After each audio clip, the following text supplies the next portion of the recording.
Hello, I'm Claire and welcome to my channel. So today's video is all about easy reach fragrances. I've been meaning to make this video for a while now, and really what do I mean by an easy reach fragrance? I mean those fragrances in your collection that you will wear even if you're in a terrible mood, even if you're so busy that you don't really even want to think about a fragrance, even if you are going somewhere where you know that people are likely to be, sensitive to fragrance.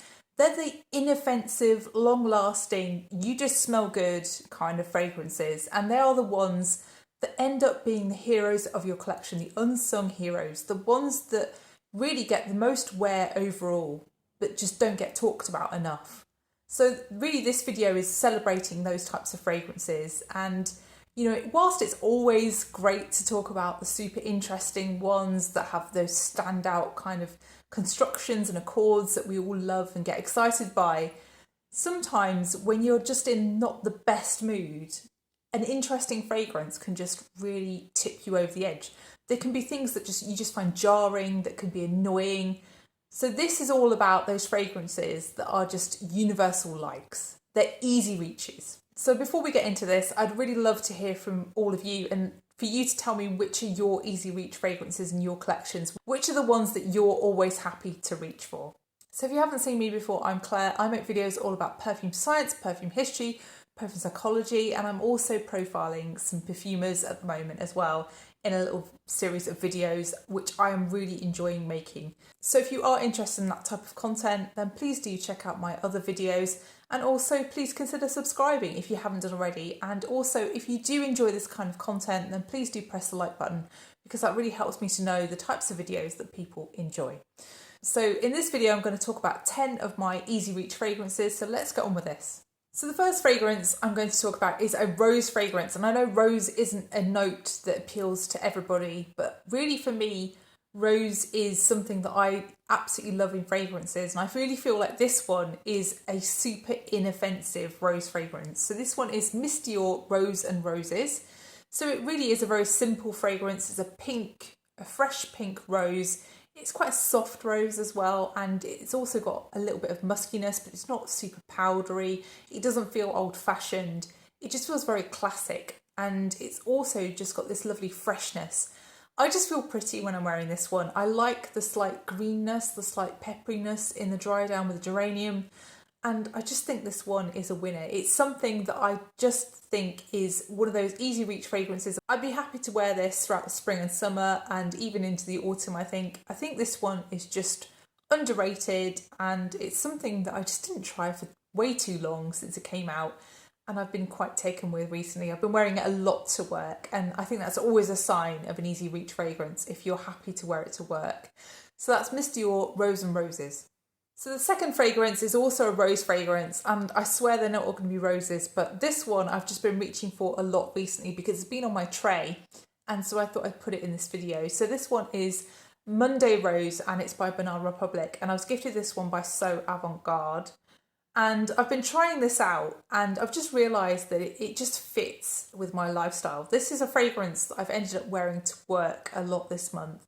And it's just something that I find quite refreshing, but also it has a nice sweetness to it.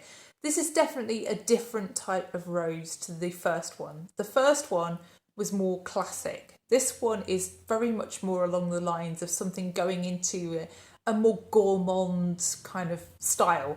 This is more of like a beige style rose lychee fragrance, but it has more of a freshness to it than perhaps some of the offerings from beige. So I think as well, it's not as sharp as some of the other fragrances, and it's not as fizzy as other fragrances. So for example, Delina, if you took the rhubarb out, something softer than Delina, or perhaps Angel Nova, if you took out the akagala wood and you took out the raspberry, again, something softer, something less bright, something less fizzy, but something still sweet.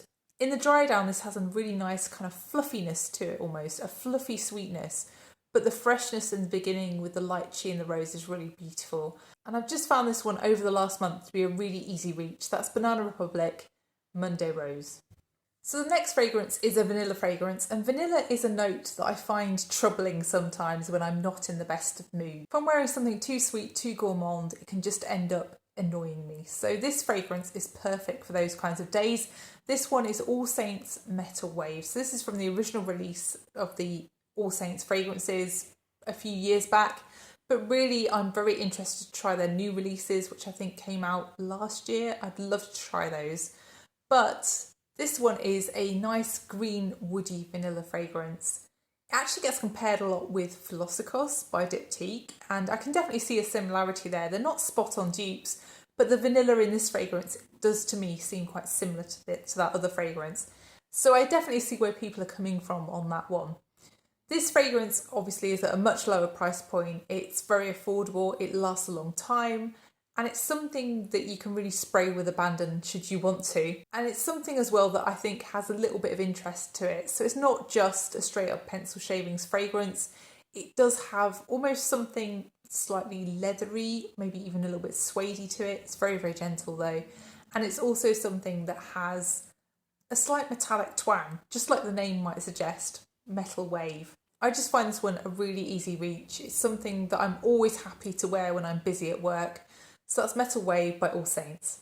The next fragrance is an iris fragrance, but this is iris not as you know it. So this one is Lunar Dust and it's by Mabelle. So normally when you think of iris fragrances, you might think of something that's going towards something makeup-y, something that's quite powdery, something that's quite heavy feeling almost, and something that's kind of bitter almost as well sometimes. Iris can be a difficult note, at least for me, but it can also be a love. So this fragrance is very much more a sparkly feeling, light, airy kind of iris.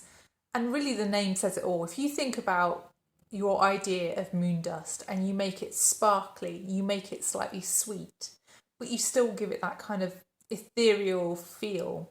This is really how this fragrance smells and what the texture of this fragrance is.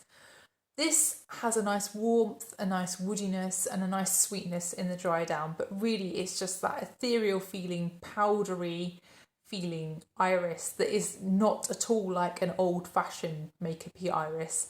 Really love this one. I think the closest kinds of fragrances you might come across with this one would be something like Glossier You, but obviously this fragrance is very different. It's not based around ambrette. It's a lighter, brighter kind of version of something along those kinds of lines. So that's Lunar Dust by Mabelle. So the next fragrance, again, is one that is on my tray this month and I have been reaching for a lot. So I just had to put in this video. I do find this one to be an easy reach. And I think it's because it takes me back to a time in my past. I don't think I actually smelt this fragrance at the time, at least not consciously. But it just makes me think of a certain time period. It makes me think of the 90s. So this one is Cerruti 1881, and I think really it's the style of fragrance. It's an aquatic floral fragrance, but it's got a slight powderiness to it as well. This always makes me think of being in a meadow. It's a meadow, fresh, floral kind of smelling fragrance, but it has a sunshine feel to it. It's slightly solar, but it's also just got a nice coolness to it as well. It's great on a spring or summer's day. Really just a very easygoing fragrance, something I find very good for work.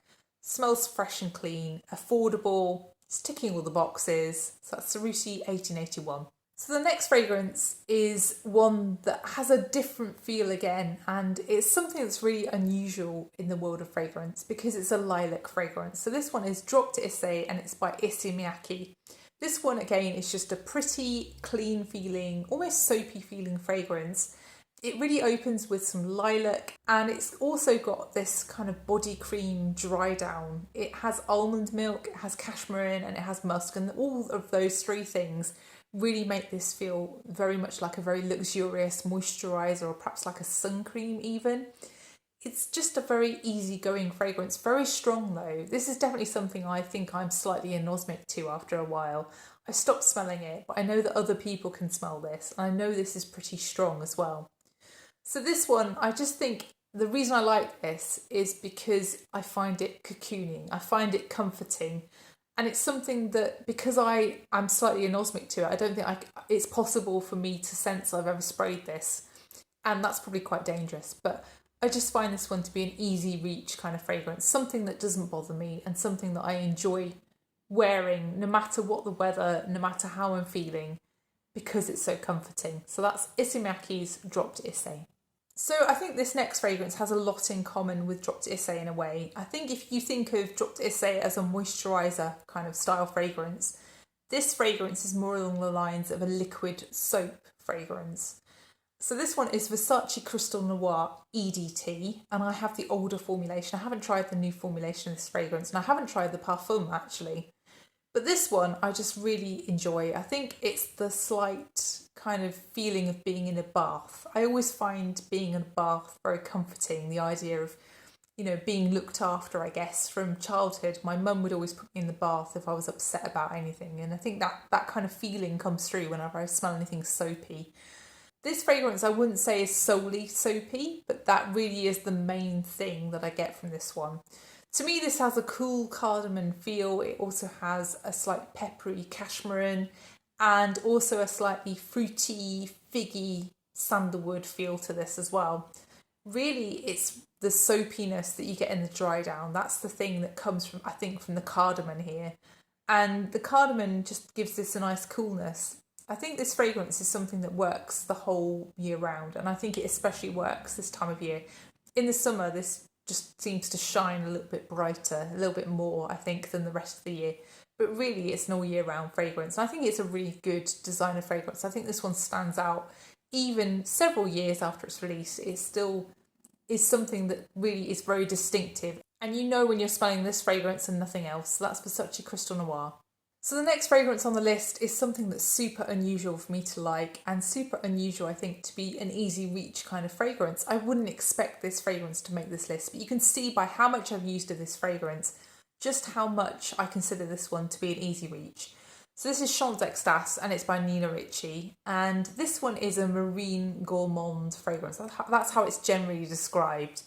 But for me, I think it's the balance in this fragrance. Nothing really sticks out too much. I'm not really a huge fan of marine smelling fragrances, and for me here it's just a sort of a slight breeze. It's not something overtly sea-like, I guess. But there is a slight saltiness here. There's a caramel here as well, which is again is something I generally dislike in fragrances. But the caramel here is quite realistic, and it's not too sweet. It's not something too dense. It's nicely balanced by the fruits in this fragrance and by the ginger. I feel like the ginger is absolutely critical to how this smells. Even though the ginger is quite strong, it isn't that overt. I think this fragrance is just something that I am happy to wear at any time of year, but I feel like spring and summer are really when this shines most. But yeah, Chant d'Extase, I'll be sad when this bottle is gone because I have really enjoyed it, and I think it is discontinued, but I do still sometimes see it around. I think it is something you still can find. But yeah, Chant d'Extase by Nina Ricci.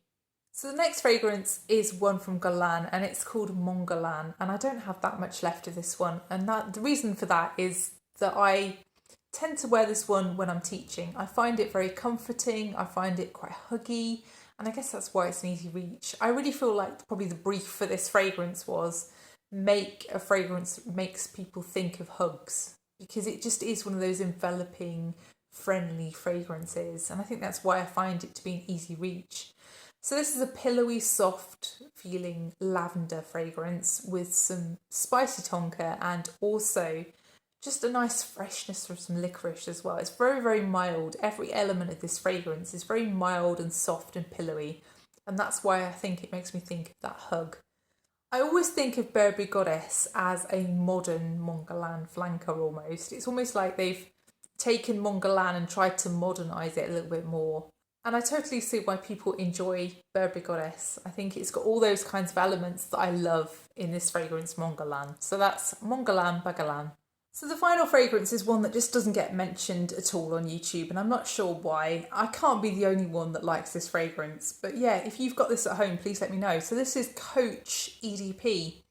And the thing I love about this is the balance of it. So it's got the raspberry, it's got the rose, and it's got the suede, and it's got the musk. And I absolutely love suede in fragrances. And this is really a very, very gentle suede. This is very much a beginner suede. And I think that's what makes this one such an easy reach for me, because it's nothing too extreme. You know, if you're someone who's sensitive to leather and fragrances, I really feel like you could wear this one and still be perfectly happy. It's so mild, but it is very distinctive and it is still there. And it's something that I just find very long lasting. It's a guaranteed you smell good all day kind of fragrance, and that's really why I love this one. I love wearing this particularly in spring, but I do think this works in the autumn as well. It's just a really lovely fragrance and just never mentioned on YouTube, and I'm not sure why. So that's Coach EDP. So that's the final fragrance in this video. I hope you've enjoyed it. If you have enjoyed it, then please do press the like button, and please also consider subscribing if you haven't done already. And please let me know which are your easiest reach fragrances. Which are the ones that you will wear no matter how you're feeling, no matter how busy you are. I'd love to know what it is about those fragrances that means that they're an easy reach for you. So thank you so much for watching, and I'll see you in the next one. Bye.